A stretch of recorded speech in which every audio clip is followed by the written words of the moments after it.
This is the Piscine. And this is the reality of adulting. Hi everyone. So today is the eve of the Piscine, and these are some really raw and unedited thoughts. I'm going to cover 3 areas.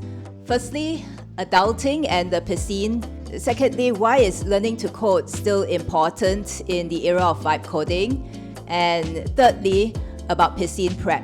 2 weeks ago, I talked about all the challenges that we have as midlifers trying to upskill. And as you can see, adulting takes up a lot of time. I've been busy the past 2 weeks moving out of my old place and getting this place set up, for example. One of the reflections I've had though is that unlike the idealized view that we have from the Piscine from most of the bloggers and vloggers out there, in Singapore, the majority of us are stacking this on top of other commitments, be it school or work or family or a combo of all of these 3. There's a season in your life when doing something like the Piscine is a full-time adventure and a certain mindset as well.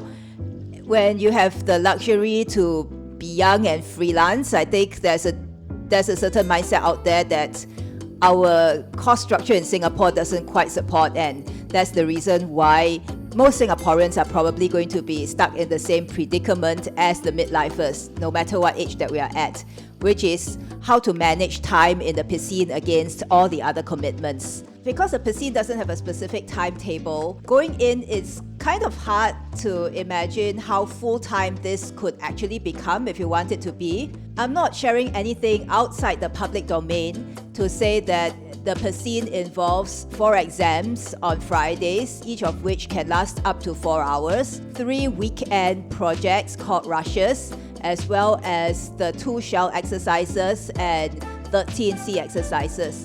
So that means we are doing an average of 1 module every 2 days, in addition to all of the group projects and exams. There are bloggers who have gone to Paris and take this as a full-time activity, and they spend 12 to 15 hours on the premises.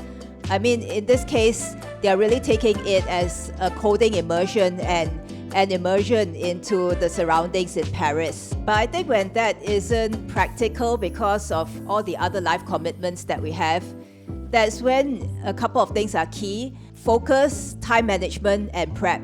I feel like the biggest favor I can do myself is probably going to be the ability to focus. In the exams, they don't let you progress or score points on any subsequent questions if you're getting what comes before it wrong. And so it means that focusing on the fundamentals and really trying to get the first few basics correct, that is going to take you a long way.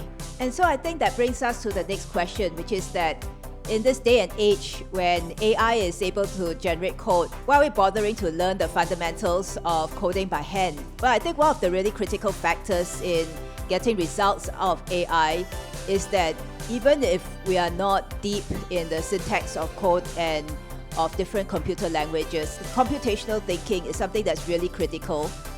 And when I say computational thinking, part of that is knowing how to think like a computer, but it's really more than that, because it's an appreciation of how computers process information differently from people. And people who are successful commercially are going to have to do 2 different things. They're going to have to translate human requirements and informational inputs in ways that enable computers to process it reliably and accurately. And at the same time, they're going to have to really be attuned to what humans want and how to create products and services that get human demand. And so I think learning how to code gives you that fundamentals of computational thinking, and ultimately going deep means that we're able to evaluate the output of AI, even if we're using AI to do the bulk of our coding in the real world. Also, I think that knowing how to code really helps in keeping our costs in check, because if we are not paying for unlimited amounts of raw compute, then being able to ring-fence problems into smaller and more focused pieces, and then being able to use small amounts of compute to get those smaller pieces done and putting them together, that's a way to keep ourselves more resilient to high cost of compute and also to how different services evolve and price themselves. And now on to the third thing, which is prep. I know we're going to have to absorb a lot of C syntax within these 26 consecutive days of coding. So one of the things I invested in is a C reference book, because I think it's useful to just have something to refer to in your lab as you are coding on the computers in the lab. Also, I think it's important to know what kind of integrated development environment or IDE that you're working in. And 42 being a free program, is using open source lightweight programs. So lightweight means that it doesn't take up a ton of computer resources. And so some of the campuses in Europe, they are using Vim, a really old school text editor, coupled with the terminal that's natively available in the computer. In Singapore, all of the computers have VS Code. That's a question that I asked during the briefing and got a definitive answer on. And that's great because VS Code is actually pretty simple to use. The terminal is in a strip at the bottom of your screen, and you can see your code as you are typing it. For those of us who are familiar with working on Mac and Windows, it's not too much of a mindset shift. Vim is a bit tougher. There's some level of learning curve if you want to use it effectively, because Vim was built during the time before the computer mouse became widespread, and it's really designed to be more keyboard heavy. There's a lot of keystrokes that if you get the hang of it, you can code really efficiently, but there's a learning curve of trying to get that into habits.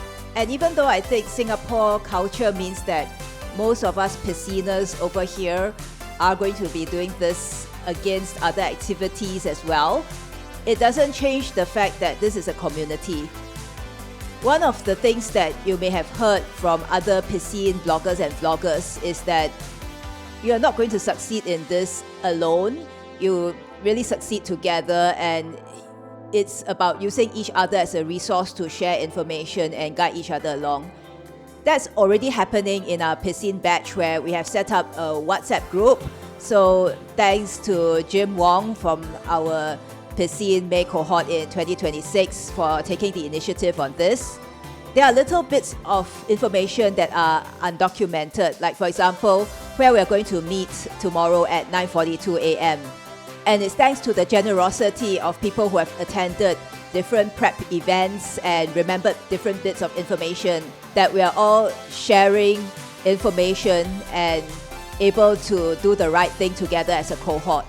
As a recap, I'm going to be doing a daily debrief in my YouTube shorts with a goal to documenting how realistic it is to be both piscining and adulting as a midlife participant, and just getting to be more coding literate no matter what the outcome is after these 26 days.